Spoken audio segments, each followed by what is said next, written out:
हर्षद चावला यांना सरफराज जहांगीरदाराची जीवे मारण्याची धमकी। हर्षद चावला यांना शेवटची वॉर्निंग। शहरात खळबळ। अहिल्यानगरमध्ये थरकाप उडवणारी घटना। खासदार असदुद्दीन ओवैसी यांच्या सभेविरोधात ॲडव्होकेट हर्षद चावला यांनी पोलीस अधीक्षकांकडे दिलेल्या निवेदनानंतर या निवेदनाचा राग मनात धरून सरफराज जहांगीरदार या नावाच्या इसमाने चावला यांना थेट जीवघेणी धमकी दिल्याचं तक्रारीत नमूद आहे।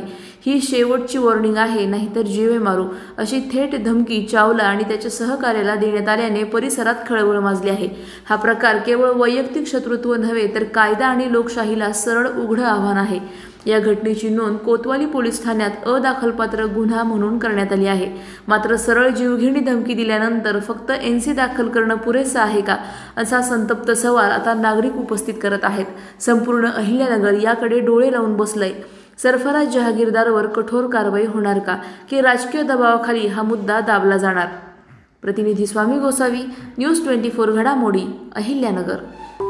अशाच बातम्यांचा आढावा घेण्यासाठी आजच आपल्या YouTube चॅनलला सबस्क्राईब करा। बातमी आवडल्यास लाईक करा आणि इतरांपर्यंत शेअर करा।